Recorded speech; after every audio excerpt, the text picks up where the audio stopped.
Irmãos e irmãs, estamos concluindo esta terceira semana do tempo da Quaresma, neste sábado, e a liturgia da palavra de hoje continua-nos a insistir nessa dinâmica do caminho da Quaresma, no grande convite que desde a quarta-feira de cinzas a liturgia da palavra vem colocando em evidência. O convite feito por Joel, lá na quarta-feira de cinzas. Ontem nós ouvíamos também de Oséias, hoje continuamos também com o mesmo profeta. E o que esses profetas vão chamando, convidando a voltar para o Senhor? Esse é o grande convite que ecoa durante toda essa Quaresma. Voltemos para o Senhor.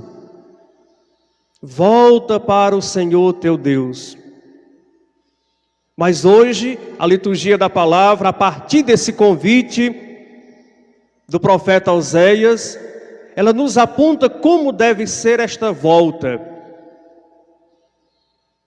São duas as atitudes daquele que volta de fato para Deus. Ele volta revestido da humildade, mas também ele volta cheio de confiança. Humildade e confiança, duas atitudes que nos fazem retornar, que nos fazem percorrer o caminho de volta para o Senhor. Humildade e confiança. Confiança porque sabemos que estamos voltando não para aquele que está ali pronto, já para assinar a sentença do castigo, da punição. A confiança porque sabemos que estamos voltando para aquele que há de curar-nos, para aquele que nos viu machucado, para aquele que nos viu ferido, mas está ali pronto para curar as nossas feridas, para derramar azeite da misericórdia nas nossas feridas, para curar-nos, para restaurar-nos. É interessante aquilo que diz o profeta Oséias: em 2 dias nos dará vida. Esses 2 dias se referem à criação do homem.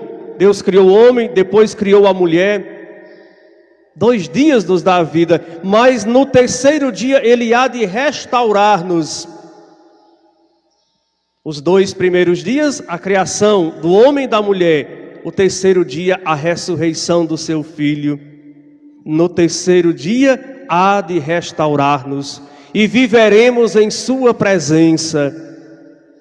O profeta já fala do tempo futuro que viria, quando o Senhor enviaria o seu Filho, o Messias, e esse morrendo, vencia a morte para nos dar vida pela sua ressurreição. Eis o sentido: 2 dias para nos dar a vida, 3 dias para restaurar-nos. Pela ressurreição de Cristo, toda a criação foi restaurada, o homem foi restaurado, mas foi restaurado para que pudesse voltar com toda a confiança, com toda a humildade.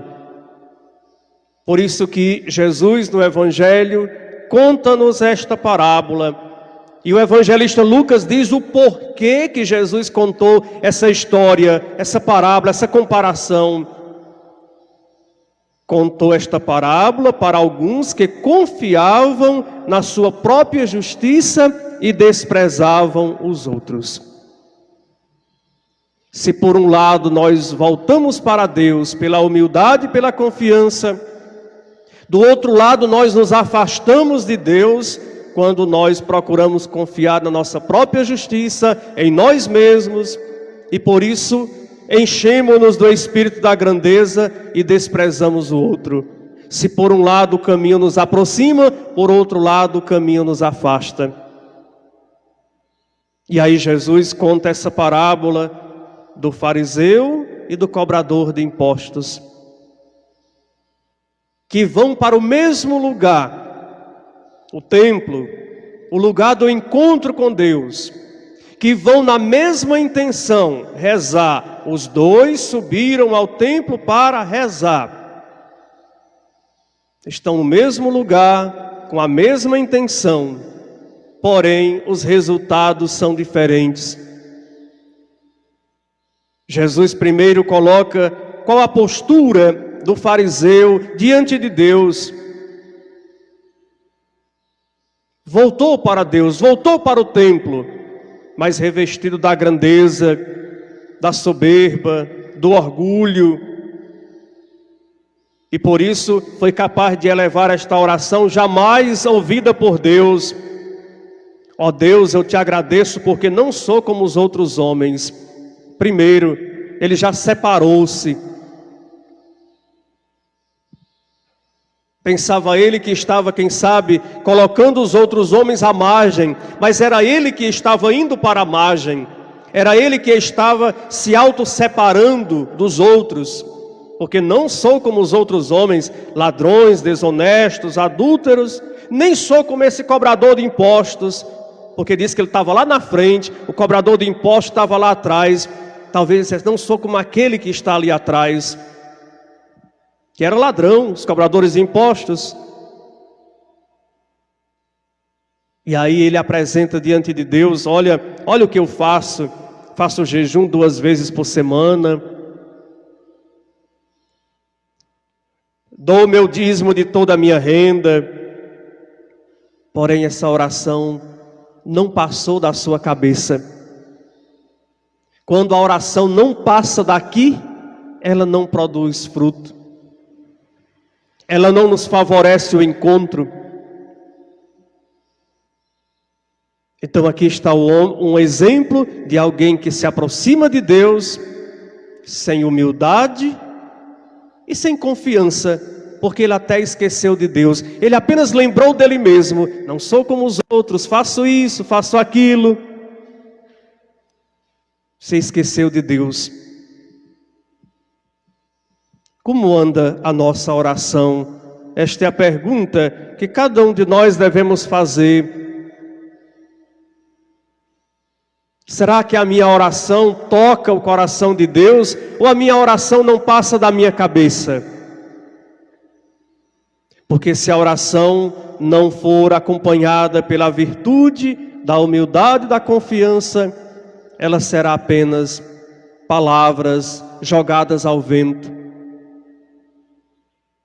Será que ao me dirigir para o templo de Deus, para a igreja, será que eu estou me dirigindo justamente para fazer esse encontro pessoal com aquele que deseja curar-me, com aquele que deseja tratar-me, com aquele que deseja sarar as minhas feridas?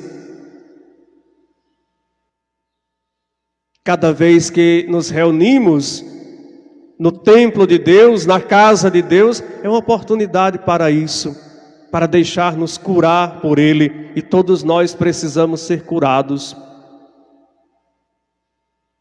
Porque não somos como este fariseu, que apenas reconhece as grandes coisas. Temos algumas coisinhas, mais ou menos, mas também temos as nossas falhas. Precisamos bater no peito e dizer, como esse cobrador de impostos: Senhor, piedade, eu sou um pecador, tem piedade de mim. Quantas das vezes, quem sabe, irmão e irmã, nós nos dirigimos à casa de Deus, e em vez de contemplar o amor de Deus, em vez de contemplar a grandeza desse amor derramado sobre nós, nós nos prendemos aos detalhes que vão passando à nossa frente. Quem sabe a olhar como um está vestido, como o outro está, que tipo de roupa o outro está vestindo, que tipo de calçado, se está assim ou não. Estamos indo na mesma direção do fariseu. Olhar para o outro e esquecemos de olhar para nós mesmos. Diante da oração só existem 2 olhares: o olhar de Deus para nós e o nosso olhar para Deus. O nosso olhar para Deus reconhecendo o Senhor, Tu és Deus e eu sou um pecador, tem piedade de mim. E o olhar de Deus para nós dizendo: eu quero curar-te, eu quero te restaurar, eu quero te dar vida nova, eu quero que você saia justificado. O final do Evangelho diz: esse último voltou para casa justificado, o cobrador de impostos, que se reconheceu diante de Deus, o outro não. Pois quem se eleva será humilhado, quem se humilha será elevado. Vamos pedir hoje, meus irmãos e irmãs, nessa Eucaristia, no início desse dia, na festa de São José, que aprendamos a nos colocar diante de Deus. E aqui podemos nos perguntar: como será que era a oração de José? Como será que José rezava? E podemos ir mais longe. Como será que brotava do coração de José a oração, sabendo que o próprio Deus dormia ao seu lado? Jesus já imaginou José no seu quarto com Maria, Jesus menino dormindo ao lado, José rezando e dizendo: Deus está dormindo do meu lado. Ele sabia que Jesus era o Filho de Deus. Maria também sabia. Como brotava a oração de um coração de um homem que tinha essa consciência: Deus está aqui dormindo do meu lado. Nós também, quando nos colocamos na oração, Deus não está dormindo. Como o menino Jesus dormia ao lado de José, mas Deus está diante de nós, olhando para nós, estendendo as mãos para nós, para nos levantar. Mas isso é possível quando nós nos colocamos na sua presença, na humildade: Senhor, sou um pecador. É verdade, tem algumas coisinhas boas mais ou menos, mas sou um pecador. Mas reconhecer a bondade e a misericórdia de Deus. Aquilo que Deus quer, oferecer-nos misericórdia para sermos misericordiosos. Oferecer-nos o perdão para aprendermos a perdoar. Oferecer-nos o amor para aprendermos também a amar. Que o Senhor nos ajude, que essa Eucaristia nos renove e que ao longo desse dia, meditando sobre essa palavra, voltar para o Senhor com humildade e com confiança, numa oração sincera, que nos faz sair de Deus justificados. Louvado seja o nosso Senhor Jesus Cristo.